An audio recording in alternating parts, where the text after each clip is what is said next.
ഞങ്ങളായി മുറിച്ചിട്ടുള്ള മുരിങ്ങാക്കായയുടെ കൂടെ ഉപ്പും മഞ്ഞൾപ്പൊടിയും ആവശ്യത്തിനുള്ള വെള്ളവും ചേർത്ത് ഒരു വിസിൽ വരുന്നത് വരെ പ്രഷർ കുക്കറിൽ വേവിക്കാനുള്ള എളുപ്പത്തിനാണ് കുക്കറിൽ ഇട്ടത്. ഇനി ഒരു തേങ്ങാക്കൂട്ട് ഉണ്ടാക്കണം. ഇതിനു വേണ്ടി തേങ്ങയുടെ കൂടെ പച്ചമുളക്, ചെറിയ ഉള്ളി, വെളുത്തുള്ളി, കുറച്ച് മഞ്ഞൾപ്പൊടി ചേർത്ത് മിക്സി ജാറിലൊന്ന് ചതച്ചെടുക്കുക. വെള്ളം ചേർക്കരുത്. വെന്ത മുരിങ്ങാക്കായയിലേക്ക് തേങ്ങാക്കൂട്ട് ചേർത്ത് നന്നായി യോജിപ്പിച്ച് ലോ ഫ്ലെയിമിൽ വെച്ച് ചൂടാക്കുക.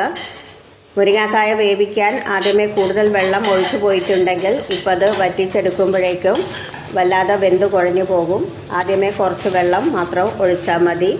ഇനി വെളിച്ചെണ്ണ ചൂടാകുമ്പോൾ കടുക് ചേർത്ത് പൊട്ടിക്കുക. ഇതിലേക്ക് വറ്റൽമുളക്, കറിവേപ്പില ചേർക്കുക. വേവിച്ച് വെച്ചിട്ടുള്ള മുരിങ്ങാക്കായ കൂട്ട് ചേർത്ത് നന്നായിട്ട് യോജിപ്പിക്കുക. ഇത് നല്ലൊരു തോരനാണ്. നിങ്ങളും ട്രൈ ചെയ്ത് നോക്കൂ.